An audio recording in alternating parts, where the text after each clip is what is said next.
सभी को प्रणाम। हम पढ़ रहे हैं उपासना समर्पण योग अध्याय 9। वाग्मय गुरुदेव से प्रार्थना, माँ से प्रार्थना कि हम जो पढ़ रहे हैं इतना सुंदर स्वाध्याय। कल का स्वाध्याय में जब चिंतन मनन कर रही थी तो अश्रु आने लगे आंखों में कि भीतर कुछ भी नहीं है और भीतर सब कुछ है। आत्म कल्याण के राजमार्ग के लिए यही सूत्र अपने आप में पर्याप्त है। जब गुरुदेव समझा रहे थे कि अध्यात्म है क्या, अध्यात्म भीतर जाना है, जो बाहर दिख रहा है वो भीतर की छाया है। तो अपने भीतर सही तरीके से चले जाएंगे तो संतोष मिल जाएगा, लाभ मिल जाएगा, मधुरता लगने लगेगी, हर संबंध प्रिय लगेगा, एक आनंद होगा, एक उल्लास होगा, सब कुछ होगा। तो अपने अंदर सब कुछ है लेकिन बहुत कुछ नहीं है और सब कुछ है, तो कितना सुनने में कन्फ्यूजन लग रहा है। लेकिन अब एक अगर कहा जाए एक मटका अंदर से खाली है, लेकिन एक्चुअली खाली थोड़ी ना है। देखा जाए तो प्राण तो वहाँ पे भी है ना, वो दिख नहीं रहा है। ग्लास खाली है, हाथ डाला तो खाली है, उसमें पानी नहीं है। जब तक हमें पानी नहीं दिखेगा, हमारी इंद्रियों को पानी महसूस होता है क्योंकि, तब तक हम कहेंगे खाली है। लेकिन ऐसा थोड़ा ना है खाली है, सब भरा हुआ है, उसमें प्राण लबालब भरा हुआ है। तो कितना सुंदर गुरुदेव ने स्वाध्याय कराया। अगले हेडिंग पे चलते हैं और प्रार्थना करते हैं परम पूज्य से कि ये जो पढ़ा रहे हैं हमें, इसको हम अपने जीवन में अच्छे से उतार सकें। और फिर से एक रिक्वेस्ट रहेगी कि जो अगर मध्य से अगर आप सुन रहे हैं तो आप उपासना समर्पण योग को शुरू से सुनिए, अध्याय 1 से। गुरुदेव ने इस तरह होता है ना, जैसे नर्सरी, LKG UKG का सिलेबस, इस तरह गुरुदेव ये करा रहे हैं। ये 13 चैप्टर एक तरह से नर्सरी से यात्रा, नर्सरी से शुरू करा के और क्लास 12 तक ले जाने की यात्रा है 13 चैप्टर। ये बिल्कुल इस तरह मानिए इसको। तो अगर बीच में से शुरू कर देंगे तो समझ में शायद ना भी आए, और जिनका स्वाध्याय पूर्ण है उनको आ भी सकता है। तो अगर आपको कहीं कुछ डिस्कनेक्ट फील होता है तो अध्याय 1 से समय लगेगा, लेकिन अध्याय 1 से सुनेंगे तो आनंद अलग आएगा। आगे गुरुदेव बता रहे हैं आत्मनिर्माण के 4 आधार।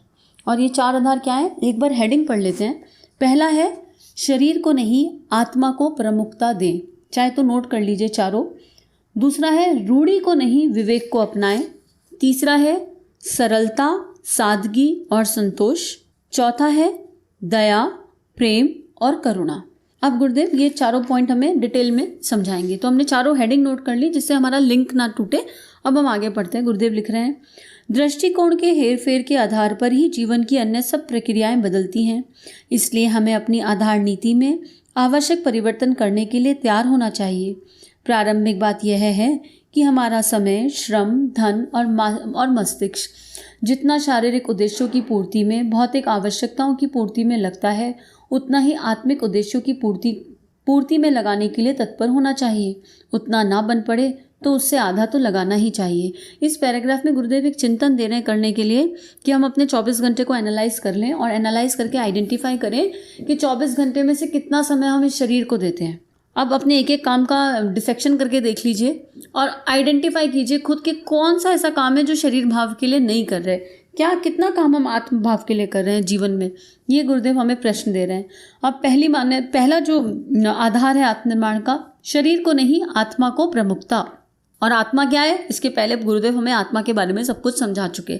अनंत शक्ति का ब्रह्मा का आधार आत्मा है और आत्मा की सामर्थ्य अनंत है। पिछले चैप्टर में भी समझाया कि जड़ चेतन सब कुछ आत्मा के आत्मभाव से है। आत्म कल्याण, आत्मशक्ति अनंत है। ये सारी चीज़ें गुरुदेव हमें समझा चुके। अब गुरुदेव लिख रहे हैं, हम आत्मा हैं, शरीर नहीं। आत्मा का स्वार्थ ही हमारा सच्चा स्वार्थ है। शरीर की सुविधा और मन की प्रसन्नता का ध्यान तो रखना चाहिए, पर इतना नहीं कि आत्मा के हाथ पश्चाताप के अतिरिक्त और कुछ लगे ही ना। मनुष्य जीवन इसलिए प्राप्त हुआ है कि हम आत्मा के हित साधन करते हुए अपना और दूसरे अनेकों का कल्याण करें। इसलिए जन्म नहीं मिला कि इंद्रियों की प्रसन्नता और मोह, लोभ, मद, मत्सर की पूर्ति में निरंतर व्यस्त रहने के अतिरिक्त और कुछ सूझ ही न पड़े। आजीविका का उपार्जन आवश्यक है, पर इतना नहीं कि इसके अतिरिक्त और किसी काम के लिए अवकाश ही ना मिले। अब गुरुदेव एक बैलेंस लाइफ जीने के लिए हमें कह रहे हैं कि एक बैलेंस बनाओ। हर पल ये याद रहता है हम जीवन कैसे जीते हैं कि हम शरीर हैं और ये शरीर ही सब कुछ है। हर समय यही जीवन की दिशा इसी दिशा में लग गई। अब अगर हमें सत्य याद रहे कि हम आत्मा है, तो मान लो फिर क्या होगा, फिर होगा भूख लगी, तो भूख लगी तो हमें याद रहेगा कि हम इंद्रियों की तृप्ति के लिए, जीभ के स्वाद के लिए नहीं खा रहे हैं। हम क्यों खा रहे हैं? इस शरीर की आवश्यकता, क्योंकि शरीर भाव में है तो शरीर की मिनिमम रिक्वायरमेंट है और उस रिक्वायरमेंट को पूरा करने के लिए खा रहे हैं। अपना तन ढकना ज़रूरी है, तो वस्त्र कितने चाहिए? एक बार में एक ही जोड़ी कपड़े पहनते हैं ना, कोई 10 15 20 पहन लेते हैं, नहीं पहनते। तो आवश्यकता अनुसार हम अपने धन को, अपनी शक्तियों को सही तरीके से खर्च करें। गुरुदेव ये कह रहे हैं एक बैलेंस बनाना है। आजीविका बहुत इंपॉर्टेंट है, तो 8 घंटे अपने वर्क प्रोफाइल के लिए रख लिए, उससे इनकम आ गई, लेकिन हमको संग्रह करना होता है। एक अगर 8-10 घंटे की नौकरी होती है तो उस नौकरी से इतना आराम से निकल सकता है कि आप अपना पेट पाल लो, अपने बच्चों के लिए एक अच्छा फ्यूचर डिज़ाइन कर लो। पर अच्छे की डेफिनेशन क्या है वो बनानी पड़ेगी ना। नीड और ग्रीड का अंतर समझना पड़ेगा, लग्जरी और रिक्वायरमेंट का अंतर समझना पड़ेगा। तो अपनी अपनी लाइन्स क्रिएट करनी होंगी। और उपार्जन में कोई कमी नहीं होनी चाहिए। ठीक है आप कमाओ, लेकिन इतना नहीं करो कि आपको अपने लिए ही समय ना मिले, कि आपसे कहा जाए कि आधा घंटा वॉक के लिए निकाल लो, एक्सरसाइज के लिए निकाल लो। वैसे सब कुछ शरीर के लिए कर रहे हैं, लेकिन शरीर के लिए भी सही तरीके से नहीं कर रहे हैं। ना एक्सरसाइज करते हैं, ना खाना पीना अच्छा है, ना प्राणायाम करना, ना ध्यान करना, ना उपासना, ना साधना, ना स्वाध्याय, कुछ भी नहीं कर रहे अगर, तो फिर कैसे कह रहे हैं कि हम जो है जीवन को सही तरीके से जान रहे हैं? तो गुरुदेव अपनी कह रहे हैं प्रायोरिटी बदल दो और शरीर को नहीं, आत्मा को प्रायोरिटी मान लो। और जब आत्मभाव में जीवन जियोगे तो सब कुछ अपने आप घटित होने लगेगा। आमतौर से हम सब यही भूल करते हैं कि जीवों को उपार्जन, शारीरिक सेवा और घर गृहस्थी के अतिरिक्त कुछ सूझता ही नहीं। उन कार्यों को तो करना चाहिए, पर वे लक्ष्य की पूर्ति में सहायक होंगे, इस दृष्टि से करना चाहिए। उनके लिए इतना ही समय एवं मनोयोग देना चाहिए जितना आवश्यक है।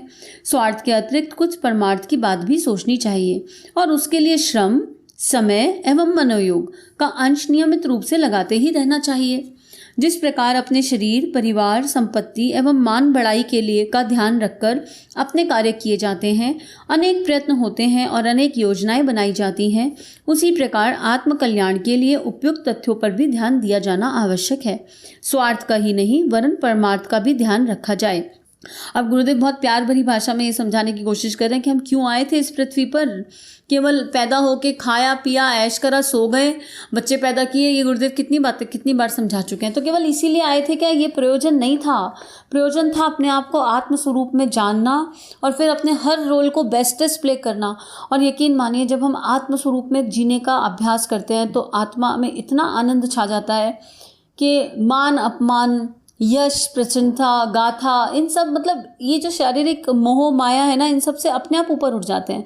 कोई कुछ आके कह जाए आपका दिल नहीं दुखेगा, आपको हर्ट नहीं होगा, क्योंकि ये हर्ट, दिल दुखना, तकलीफ होना, एक्सपेक्टेशंस होना, ये सब ना बॉडी कॉन्शियसनेस के इमोशंस और थॉट होते हैं। Me as a wife, me as a mother, me as a daughter, me as this, me as that, जो भी फॉल्स आइडेंटिटी है। आत्मा तो आत्मा है, प्योरेस्ट फॉर्म में, और आत्मा के पास शक्ति केवल 4 है। प्रेम, आत्मा की सबसे बड़ी शक्ति प्रेम है, प्रेम का अनंत सागर है। तो जब आत्मभाव में जीने लगेगा इंसान, जब एनर्जी जो है, इंटेंशन जिधर जाएगी वही एक्टिवेशन होगा। तो बार बार याद करके आत्मभाव में जिएंगे तो सबसे पहले क्या जागृत होगा अंदर? प्रेम, विशुद्ध प्रेम, बस प्रेम, एक ऐसा प्रेम जो बस है, वो जागृत होने लगेगा। तो गुरुदेव बहुत सरल शब्दों में बता रहे हैं, जिस प्रकार सांसारिक कार्यों की चिंता रहती है और उनकी सफलता असफलता, लाभ हानि में हर शोक होता है, उसी प्रकार आत्मिक उद्देश्यों और निर्धारित कार्यक्रमों को पूरा करने की चिंता लगी रहनी चाहिए। तब समझना चाहिए कि अपना दृष्टिकोण में परिवर्तन हुआ। कितने लोग ऐसे हैं कि जब साधना नहीं हो पाती, उपासना नहीं हो पाती, स्वाध्याय नहीं हो पाता तो अंतरात्मा दुखी हो जाती है। ऐसा लगता है कि कुछ मिस हो गया, कुछ अनुचित हो रहा है और आत्मा का भोजन नहीं मिला। ऐसा कितने लोगों के साथ होता है? अगर हो रहा है तो यात्रा सही दिशा में है, मंजिल नहीं मिली, यात्रा की दिशा सही है।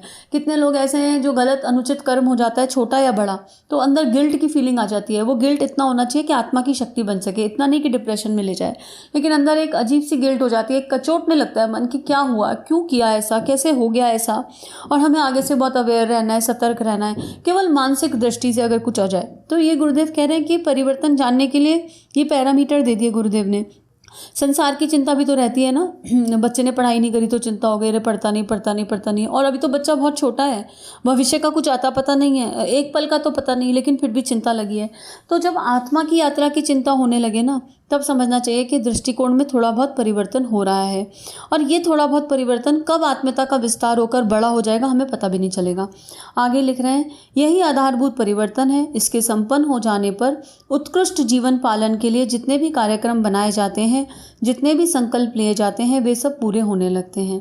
पर यदि मानसिक स्थिति ऐसी ना हो, परमार्थ को एक मनोरंजन प्रयोग कोथूल समझकर किया जा रहा हो, तो उससे कोई ठोस परिणाम नहीं निकलेगा। तो एक गुरुदेव बहुत सुंदर बात यहाँ बता रहे हैं कि हम तो बहुत परमार्थ करते हैं, हम तो बहुत सेवा करते हैं, लेकिन अगर आपका इंटेंशन सेवा करने के पीछे प्योरेस्ट फॉर्म नहीं है, इंटेंशन केवल नेम फेम या कुछ मिथ्या यूजली नेम फेम की चाह रहती है, अगर इंटेंशन वो है तो आप कुछ भी कर लो परिणाम नहीं आएगा, उल्टा अहंकार पोषित होने लगेगा। तो अपने आप से एक चेक लगाना है। अभी कुछ लोग तो आसक्त नहीं होना, साधना के लिए आसक्त हो जाते हैं, अरे हमको 27 माला करनी है तो 40 माला करनी है तो हमारी हुई नहीं, इसी की चिंता। आत्म यात्रा में चिंता मुक्त हो जाता है इंसान और सहजता आ जाती है।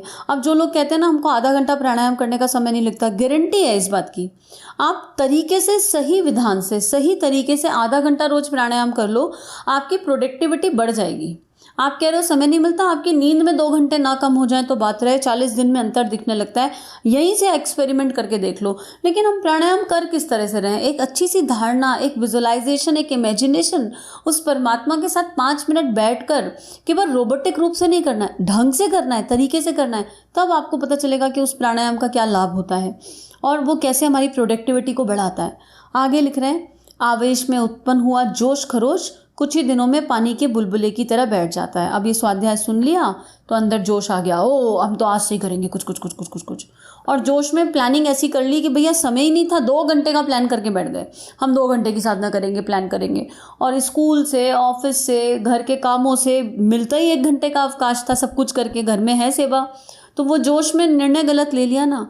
तो विवेक अनुसार, अपनी परिस्थितियों के अनुसार निर्णय लें कि हमको कितना समय देना है। जब आत्मा का प्रकाश जागृत हो जाता है तो हर काम सेवा बनने लगता है, दृष्टिकोण बदल जाता है। तो वो अभ्यास की चीज़ है, वो अनुभव की चीज़ है, और सबके जीवन में वो अनुभव निश्चित आने वाला है। जो उपासना समर्पण योग को शुरू से सुनकर यहाँ तक आए हैं, निश्चित ही गुरुदेव उनकी चेतना में प्रखरता और जागरूकता उत्पन्न कर ही रहे होंगे। आगे, समय ना मिलने, आर्थिक तंगी या अन्य कोई अड़चन आने का बहाना करके लोग सत्कर्मों के लिए आरंभ की हुई प्रक्रियाओं का परित्याग कर देते हैं। यदि यही आपकी स्थिति है तो समझना चाहिए कि अभी कुछ परिवर्तन नहीं हुआ। तो ये सारे बहाने हैं, आप अपने आप को बता दीजिए और इसको एक्सप्लेन करने की ज़रूरत नहीं है। हमारी अंतरात्मा जानती है कि हम कितने बहानेबाज हैं, हम सब करते हैं बहानेबाजी। दृष्टिकोण में परमार्थ के महत्व को समुचित स्थान मिल जाना और उसके लिए समय एवं मन के लगने में प्रसन्नता अनुभव होना, निष्ठापूर्वक इस दिशा में प्रयत्नशील रहने की दृढ़ता को जड़ पकड़ लेना आत्म परिवर्तन के प्रथम चिन्ह है। तो साइन क्या है? पहला साइन है, इसको अच्छे से समझ लेंगे कि पहले तो दृष्टिकोण परमार्थी हो गया पहला, उसके बाद प्रायोरिटीज़ चेंज हो गई। प्रायोरिटीज़ में अब हमने पूरा महत्व दिया आत्मनिर्माण की यात्रा को। कुछ भी हो जाए 1 घंटा नियमित अपने लिए निकालेंगे, कुछ भी हो जाए 2 घंटे निकालेंगे, 3 घंटे निकालेंगे, जो भी हमारा रूटीन है उसके हिसाब से। उसके बाद समय निकल गया। अब अगर जैसे ही समय बाय डिफ़ॉल्ट निकलने लगा, अब शुरू में एफर्ट लगते हैं, फिर बाय डिफ़ॉल्ट लगने लगता है, समय निकलने लगता है, क्योंकि हमको आइडिया ही नहीं है कि दिन भर में हम कितना समय वेस्ट करते हैं। फिर मन अपने आप लगने लगेगा। जब समय लगेगा तो मन लगेगा और प्रसन्नता, एक ना अनकही प्रसन्नता भीतर भीतर आने लगेगी। पता ही नहीं चलेगा क्यों प्रसन्न है, पर प्रसन्न है।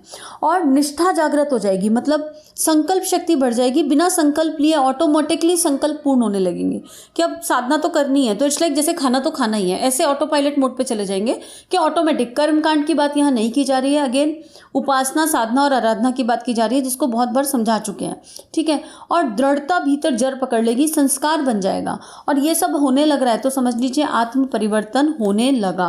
तो आज इसी भाव के साथ समाप्त करते हैं। कल पॉइंट नंबर 2 पढ़ेंगे, आत्मनिर्माण के 4 आधार का दूसरा पॉइंट। सभी की यात्रा मंगलमय है और सभी को परम पूज्य गुरुदेव वंदे माता जी आदिशक्ति माँ गायत्री का आशीर्वाद मिल रहा है, यही भाव। हमारे YouTube चैनल को सब्सक्राइब करें और बेल आइकन को दबाकर ऑल पर क्लिक करें ताकि नोटिफिकेशंस आपको मिलती रहें।